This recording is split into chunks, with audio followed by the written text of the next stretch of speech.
The woman in the designer sunglasses walked straight through my gate like she owned the place. My daughter's birthday cake sat untouched on the table while this stranger barked orders at terrified 7-year-olds. I felt my phone vibrate with a notification from the security system. 4 cameras, every angle, every word. She had no idea what was about to hit her. By the time the police arrived, Karen's entire world would be uploaded, time-stamped, and completely indefensible. Melissa Hart stood in her backyard at 6 in the morning, watching the sun climb over the fence line. The pool sparkled under fresh chlorine treatment. Rainbow streamers twisted between the patio posts. A banner reading, "Happy 7th Birthday, Sophie," hung perfectly level above the sliding glass door. She had spent 3 weeks planning this party. Every detail mattered. Sophie had asked for a mermaid theme, so Melissa had ordered custom invitations shaped like shells, found a vendor who made ocean-themed cookies, and even hired a face painter who specialized in scales and fins. The guest list held 12 names, 12 little girls from Sophie's second-grade class plus their parents, manageable, contained, safe. Melissa checked her watch, 11 hours until party time. She walked the perimeter of the yard one more time, mentally cataloging everything. The bounce house company would arrive at 3, the caterer at 4, face painter at 4:30, guests at 5. Her husband Daniel emerged from the house carrying 2 cups of coffee. He handed her one and surveyed the setup with an appreciative nod. "You've outdone yourself," he said. "Sophie deserves it," Melissa sipped the coffee, "after the year she's had." Daniel's expression softened. They both knew what she meant. Sophie had struggled through second grade.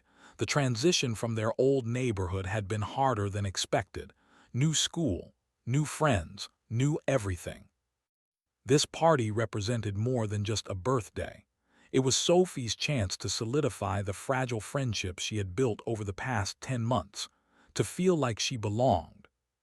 "The cameras are all working?" Melissa asked. Daniel pulled out his phone and opened the security app. 4 camera feeds displayed in a grid: front door, driveway, backyard facing the pool, backyard facing the patio. "All green," he confirmed. "Motion detection active, cloud backup running."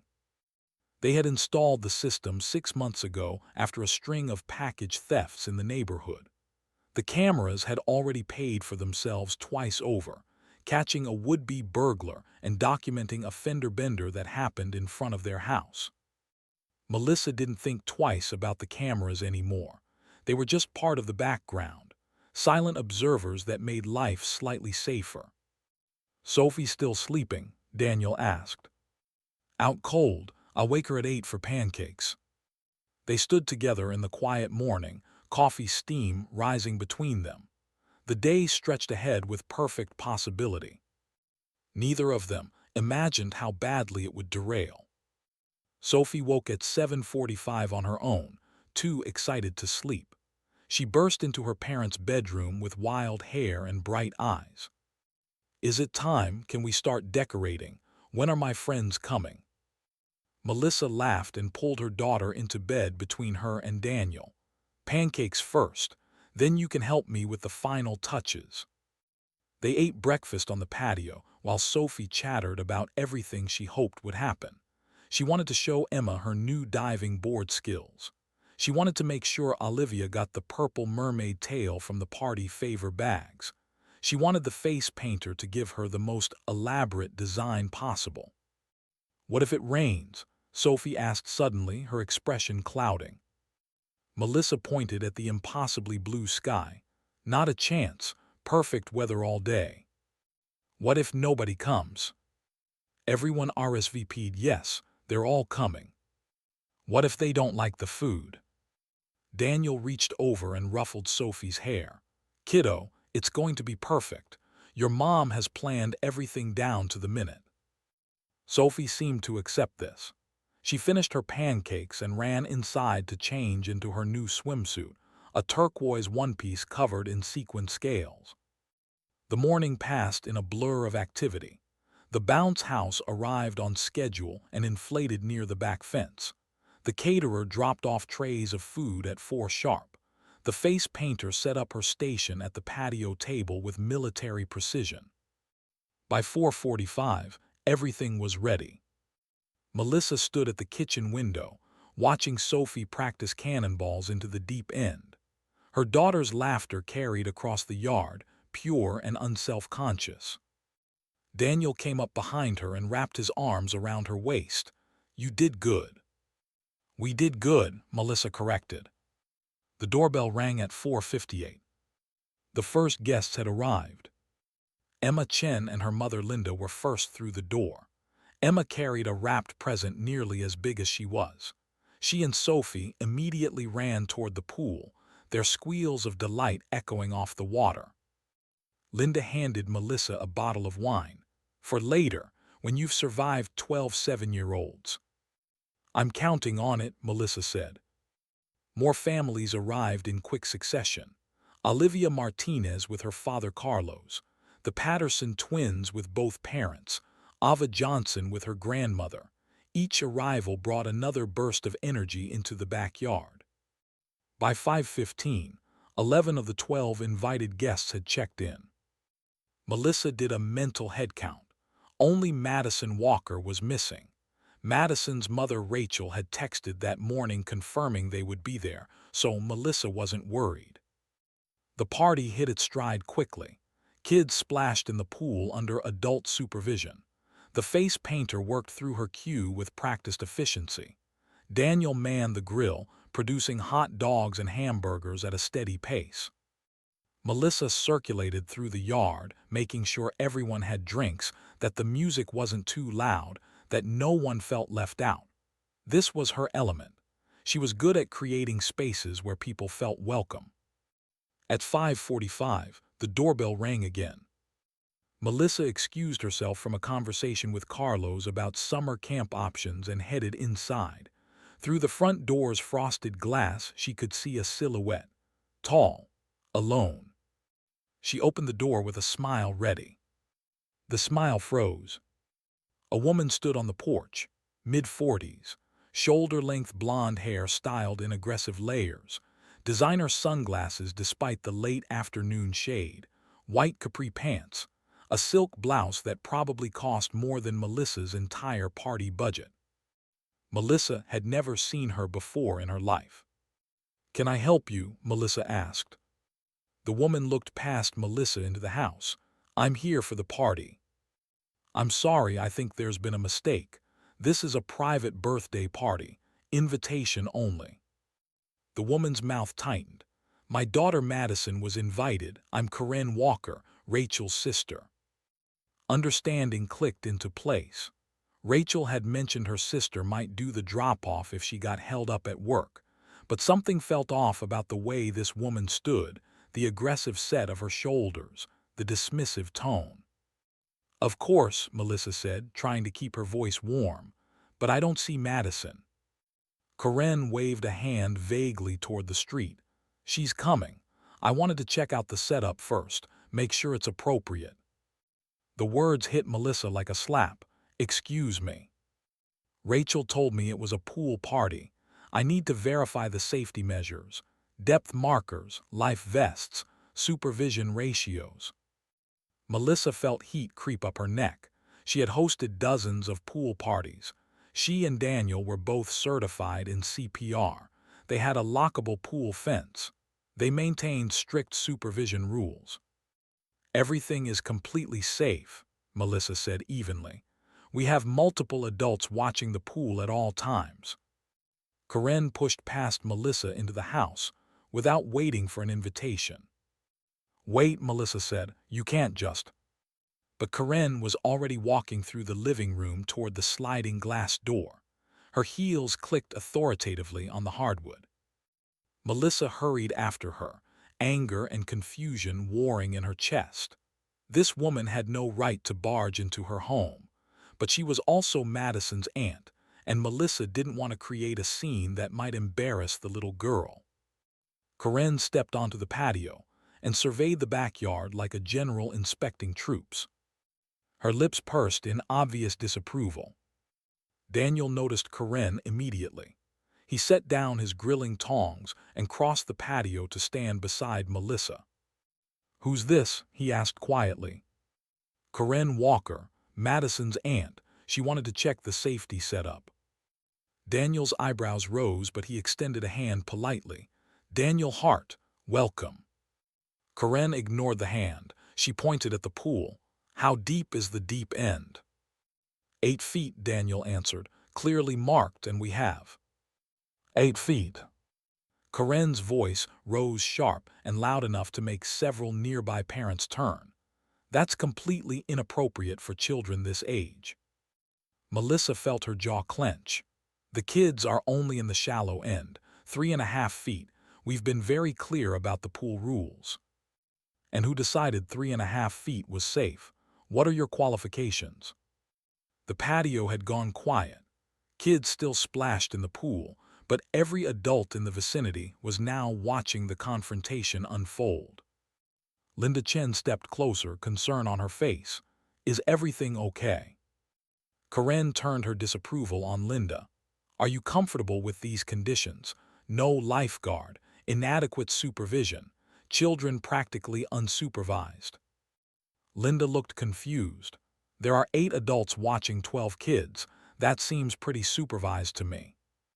"In a pool with an 8-foot deep end," Corinne shot back, "one child could drown while everyone's attention is elsewhere." Carlos joined the group. "We've been here almost an hour. The supervision has been excellent. I don't see what the problem is." Corinne's expression hardened. "The problem is that no one seems to take child safety seriously except me. Where are the life vests? Where are the posted emergency procedures? Where is the emergency contact information for each child?" Melissa felt her face flush. "This is a birthday party, not a day-care facility. Every parent here has their own phone. We all have emergency contacts." "Unacceptable." Corinne pulled out her own phone. "I'm documenting these violations. This party should be shut down immediately." She started taking photos. The pool, the patio, the kids in the water. Daniel stepped forward, his voice firm but controlled. "Ma'am, I'm going to have to ask you to stop taking pictures of other people's children without permission." Corinne lowered her phone but didn't put it away. "I'm protecting these children. Someone has to." "From what?" Melissa demanded. "From having fun at a supervised birthday party. From negligent parents who prioritize Pinterest aesthetics over actual safety." The insult landed like a physical blow. Melissa had spent weeks planning this party. She had lost sleep over details. She had checked and rechecked every safety measure. And this stranger, this woman who had barged uninvited into her home, was calling her negligent. "Get out," Melissa said quietly. Corinne's eyebrows rose above her sunglasses. "What?" "Get out of my house, now. I have every right to ensure my niece's safety." "Your niece isn't even here yet. And when she arrives, you can explain to Rachel why Madison missed the party because you decided to insult the hosts." Corinne's face flushed red. "How dare you? I'm trying to help." "You're being incredibly rude," Linda interjected. "These are good people throwing a wonderful party for their daughter. If you can't be respectful, you should leave." Several other parents murmured agreement. Corinne looked around at the circle of disapproving faces. For a moment, Melissa thought she might actually leave. Instead, Corinne did something far worse. She walked straight to the edge of the pool and blew a whistle she pulled from her pocket. The shrill sound cut through the afternoon air. Kids stopped mid-splash. Adults froze. "Everybody out of the pool," Corinne shouted. "This party is unsafe and it's being shut down immediately." Chaos erupted. Kids started climbing out of the pool, confused and scared by the authoritative tone. Some of them were crying. Sophie stood in the shallow end, her face crumpling as she watched her party dissolve. Melissa moved before she could think. She grabbed Corinne's arm and spun her around. "What the hell do you think you're doing?" Corinne yanked her arm free. "Someone has to take responsibility. since you clearly won't. Daniel was already trying to calm the children, telling them everything was fine, they could get back in the water. But the damage was done. The festive atmosphere had shattered. Several parents had pulled out their phones, some calling their spouses, others filming the confrontation. Karen turned to address the gathered adults. I strongly recommend you remove your children from this environment immediately. The liability exposure here is enormous. The only liability here is you trespassing, Carlos said sharply. Lady, you need to leave before someone calls the cops. Call them, Karen said. I welcome it. They'll see exactly what I'm talking about. Melissa felt something snap inside her chest. This woman had destroyed her daughter's birthday party. Sophie was openly sobbing now, held by the face painter who had abandoned her station to comfort the crying child. Daniel, Melissa said, her voice shaking with rage, call the police. Daniel already had his phone out, on it. Karen laughed, a sharp, bitter sound. Good, let them document this disaster. Oh, they'll document something, Linda said coldly. Like how you broke into someone's home, disrupted a private party, and caused a scene in front of children. That's harassment at minimum. I was invited. You absolutely were not, Melissa said. Your sister was supposed to drop off Madison, that's it. You had no invitation, no permission, and no right to be here. More parents had gathered now, forming a protective circle around Melissa and Daniel. The mood had shifted from confusion to anger. These were neighbors and friends who had watched Melissa prepare for weeks. They had seen Sophie's excitement. They had been enjoying a perfectly pleasant party until Karen arrived. Karen seemed to sense the hostile energy. She backed up a step, her confidence faltering slightly. I was protecting children, she said again, but the words sounded weaker now. No, Melissa said. You were feeding your own ego, making yourself feel important by tearing down someone else's hard work. Sophie appeared at Melissa's side, still crying. She clutched her mother's leg and buried her face against Melissa's hip. The sight of her daughter's misery made Melissa's vision blur with tears. This was supposed to be Sophie's special day, the day she felt celebrated and included and loved. Instead, a stranger had turned it into a nightmare. Mommy, why is she being mean? Sophie asked through her sobs. Karen's expression flickered with something that might have been shame, but it vanished quickly, replaced by defensive anger.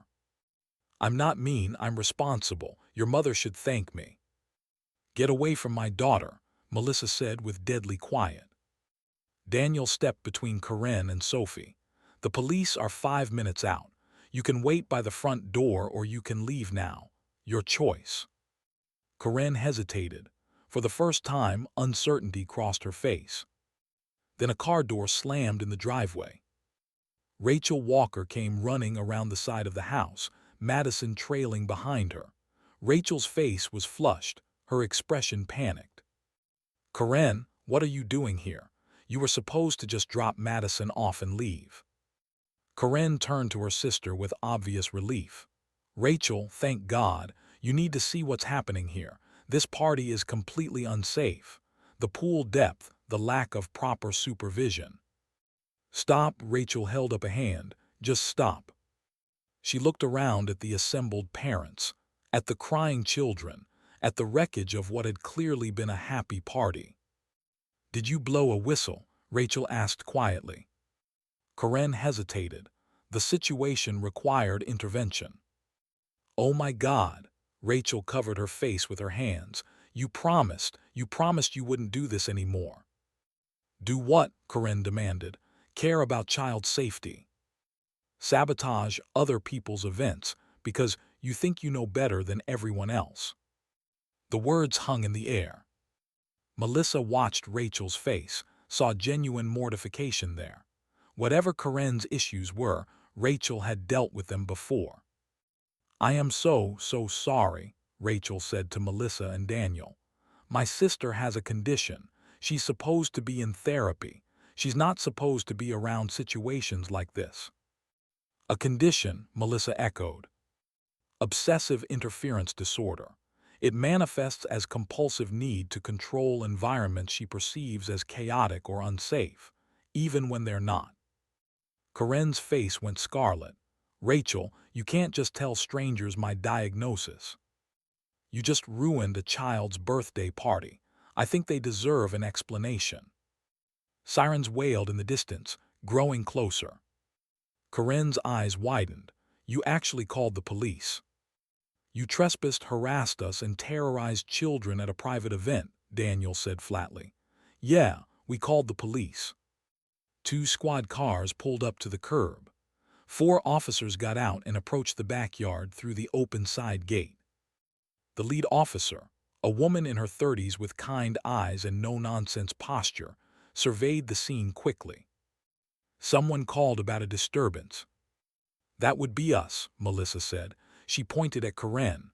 This woman entered our home without permission, disrupted our daughter's birthday party, and refused to leave when asked. The officer turned to Corinne. Is this accurate? Corinne drew herself up. I was ensuring child safety. This pool is a hazard. The pool is perfectly legal and properly maintained, Daniel interjected.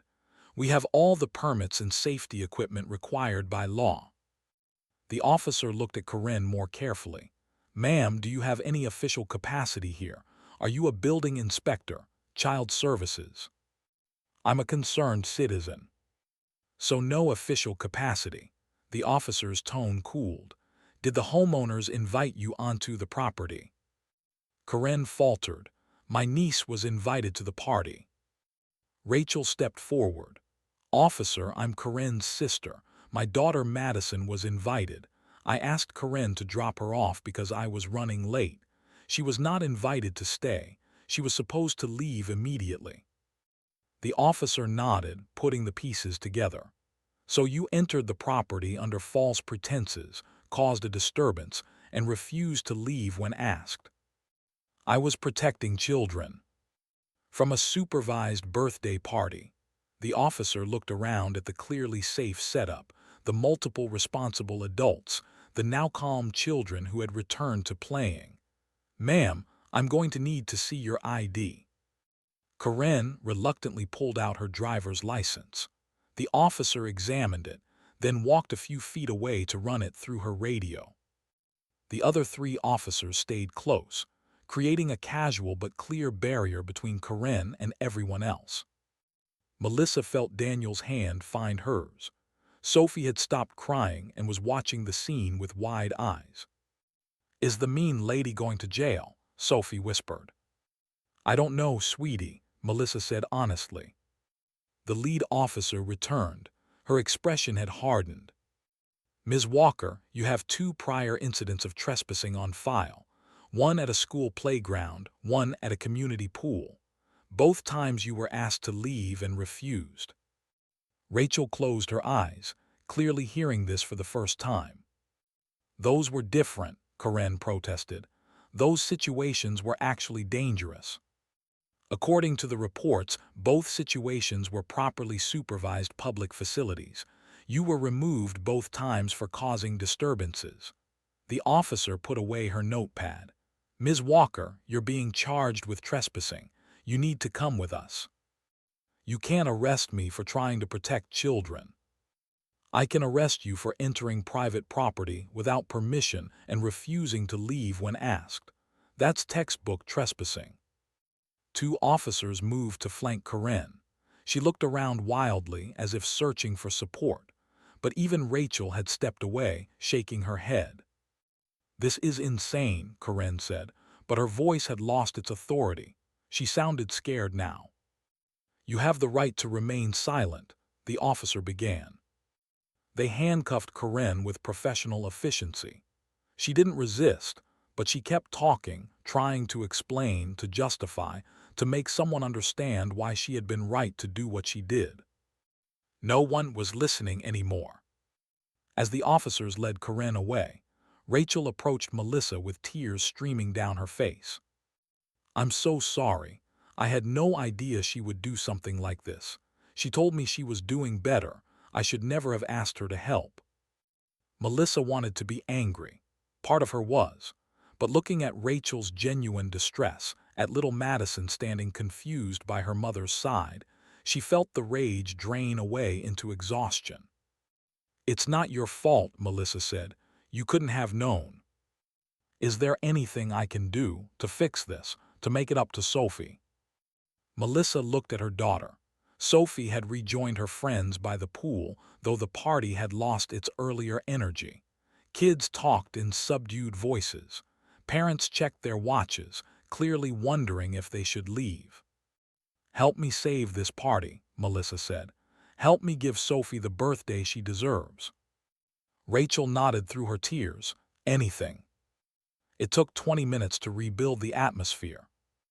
Rachel worked tirelessly, helping to re-engage the kids, encouraging the face painter to start her work again, chatting with parents to reassure them that the drama was over. Madison, shy and mortified by her aunt's behavior, attached herself to Sophie. The two girls whispered by the pool edge, and gradually Sophie's smile returned. Daniel restarted the music. Linda distributed party favors early to give the kids something new to focus on. Carlos organized a water balloon toss that got everyone laughing again. By 6:30, the party had found its second wind. Not the carefree joy of the early hour, but something deeper and more resilient. The kids had weathered something weird and scary together, and coming through it had created a strange bond. Melissa stood by the patio door, watching her daughter cannonball into the pool while her friends cheered. Sophie's laughter rang out clear and bright. Daniel appeared beside her with a glass of wine. "Courtesy of Linda," she said. "You earned it." Melissa accepted the glass gratefully and took a long sip. Her hands were still shaking slightly from the adrenaline crash. "Do you think Sophie will remember the party for the good parts or the bad parts?" she asked. Daniel considered this. "I think she'll remember that something bad happened and everyone worked together to fix it, that her friends and their parents all stood up for her. That's not a bad lesson." "I wanted it to be perfect." "It was real. That's better than perfect." They stood in comfortable silence, watching the party continue around them. The sun hung low over the fence, painting everything in golden light. At 7 o'clock, Melissa gathered the kids for cake. Sophie stood in front of the mermaid-themed masterpiece while everyone sang. She blew out the candles with such force that the tablecloth fluttered. The kids devoured the cake. Parents started collecting their children around 7:30, thanking Melissa and Daniel profusely, promising that their kids had a wonderful time despite the disruption. By 8 o'clock, only Rachel and Madison remained. Sophie and Madison had become inseparable over the past few hours. Their earlier shyness evaporated. They splashed in the shallow end while the adults cleaned up around them. Rachel had been invaluable, helping pack up decorations, washing dishes, breaking down the face painting station. She had barely stopped moving, as if physical labor could atone for her sister's behavior. "You don't have to keep helping," Melissa said gently. "We've got this." Rachel paused in the middle of folding a tablecloth. "I know I don't have to, but I want to, I need to. What Karen did wasn't your responsibility. She's my sister. I asked her to help. I put her in this situation even though I knew she struggles with control issues." Rachel's voice cracked. Madison was so excited about this party, and now it's going to be tied to the memory of her aunt being arrested. Melissa set down the trash bag she was holding and faced Rachel directly. "Madison had a great time. Look at her." They both turned to watch the two girls giggling in the water. Madison's face was bright with happiness. "Kids are resilient," Melissa continued. And Sophie specifically asked if Madison could stay later because they're having so much fun. "Whatever your sister did, it didn't ruin things for them." Rachel wiped her eyes. "You're very kind. Most people would have kicked us out immediately." "You're not your sister." Daniel came out carrying leftovers in containers. "Rachel, please take some of this food. We have way too much." Rachel accepted the containers with a grateful smile. Then she hesitated, clearly working up to something difficult. "Can I ask what you're going to do? About Corinne, I mean. Are you pressing charges?" Melissa exchanged a look with Daniel.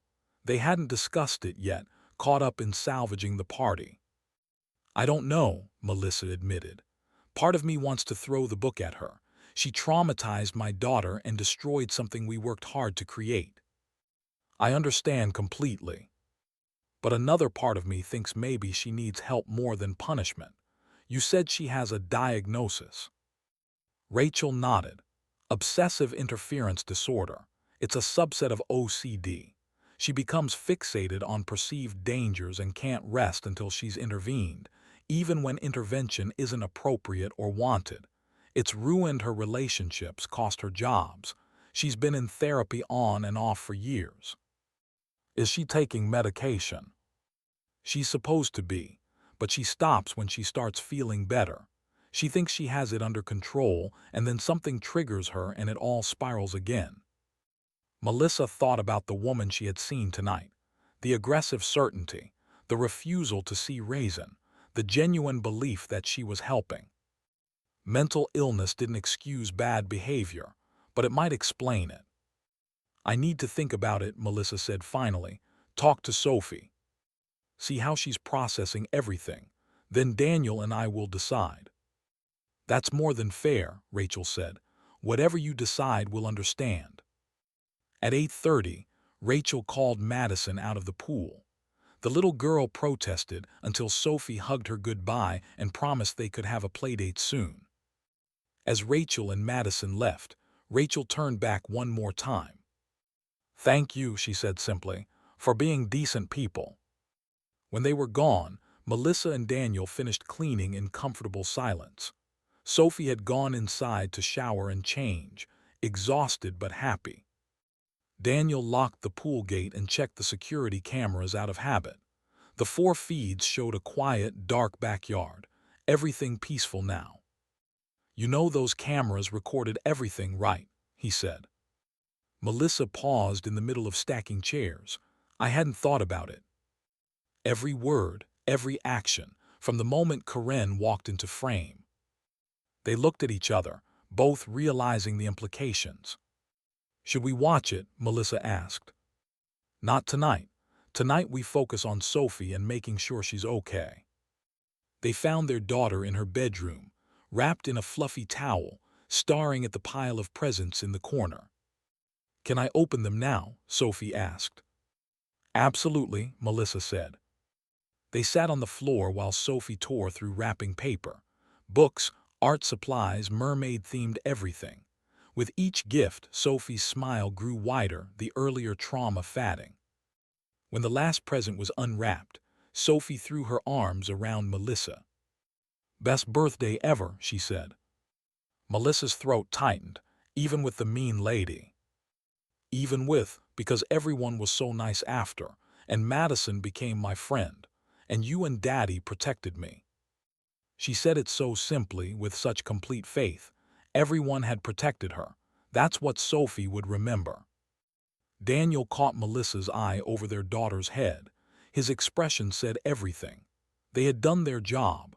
They had kept their child safe and happy despite someone's best efforts to ruin things. After Sophie went to sleep, Melissa and Daniel collapsed on the couch with the remainder of Linda's wine. "What a day," Daniel said. "What a day," Melissa agreed. They sat in silence for a long moment. Then Melissa said, "I want to watch the footage." Daniel raised his eyebrows. "Tonight. I need to see it, to process it, to understand what actually happened versus what I remember in the chaos." Daniel pulled out his phone and opened the security app. "Backyard camera. All of them. I want the complete picture." They started with the front door camera, watching Corinne's arrival. The footage was eerily clear, every word audible. Melissa watched her own face on screen as she opened the door, watched herself try to be polite, professional, accommodating, watched Corinne push past her without permission. You were so calm, Daniel observed. I was terrified of making a scene. They switched to the backyard cameras. The footage showed Karen's entire tirade from multiple angles. Her pointed fingers, her raised voice, her whistle blow. But it also showed something Melissa hadn't fully registered in the moment. The other parents' faces, the immediate protective instinct, the way they had surrounded Melissa and Daniel without being asked, the way they had stood between Karen and the children. Look at Linda, Daniel said, pointing. She stepped in front of Emma before Emma even knew something was wrong. Carlos, too. He had his phone out filming before Karen blew that whistle. They watched the police arrival, watched Karen's arrest from 3 different angles. The footage was damning. Karen had clearly trespassed, clearly refused to leave, clearly caused a disturbance. When the video ended, they sat in silence. That's strong evidence, Daniel said carefully, if we wanted to pursue charges. Or if we wanted to make sure she gets actual help, Melissa countered. We could share it with her therapist, show them what happens when she's in an episode. We could do both. Melissa leaned her head against Daniel's shoulder. I don't want to be vindictive, but I also don't want her doing this to someone else's family. Sleep on it, decide tomorrow. But Melissa knew she wouldn't sleep much. Her mind was already racing through possibilities, consequences, what-ifs. Sophie's voice drifted from her bedroom. Mom, Dad, can you check for monsters? They went together, checking under the bed and in the closet with exaggerated thoroughness until Sophie giggled. Melissa tucked her daughter in, smoothing the hair back from her forehead. I'm proud of you, Melissa whispered. You were so brave today. The lady was scary, Sophie admitted, but you and Daddy made her leave. We'll always protect you. I know. Such simple faith, such complete trust. Melissa kissed her daughter's forehead and left the room with fresh resolve. She knew what she needed to do. The next morning, Melissa called the police station before breakfast. The officer who answered connected her to the lead officer from the night before. Officer Martinez remembered her immediately. Ms. Hart, I was planning to call you today. How's your daughter? She's fine, resilient. She's already asking about the next playdate. Kids are tougher than we think. Papers rustled in the background. I'm calling about Ms. Walker's case. You'll need to decide if you want to press charges. Right now she's only facing the trespassing from last night, but if you want to pursue harassment or disturbing the peace, we can add those. Melissa took a breath. I'd like to press charges, but with a condition. What kind of condition? I want mandatory mental health evaluation and treatment included in whatever plea deal or sentence she gets. Her sister told me about her diagnosis. I don't think jail time alone will fix this. Officer Martinez was quiet for a moment. That's compassionate of you, given what she put you through. I'm not being compassionate for her sake. I'm doing it so she doesn't terrorize some other family 6 months from now. Fair enough. I'll note your request. The DA will be in touch about next steps. There's one more thing. We have security camera footage of the entire incident. Multiple angles. Everything she said and did. That could be very useful. Can you send that to us? I will, but I also want to send it to her therapist if she has one, with her sister's permission. Officer Martinez hummed thoughtfully. That would require Ms. Walker's consent, technically, medical privacy laws. But if her sister has medical power of attorney or if Ms. Walker agrees, then yes, that would be valuable for her treatment. After hanging up, Melissa called Rachel. The conversation was difficult but necessary. Rachel was grateful for Melissa's approach and promised to talk to Karen about sharing the footage with her treatment team. By lunchtime, the video files were sent to the police department and queued for Rachel to forward to Karen's doctors. Melissa felt lighter. She had done what she could to seek justice while also pushing for treatment that might actually change Karen's behavior. Daniel found her in the home office, staring at the empty video player on her computer. "It's done," he asked. "It's done. How do you feel?" "Like I'm doing the right thing for the wrong reasons, and the wrong thing for the right reasons simultaneously." Daniel laughed. "That's parenthood in a nutshell." They spent the rest of Saturday in quiet domesticity. Sophie built elaborate structures with her new Lego set. Daniel worked in the garden. Melissa caught up on laundry.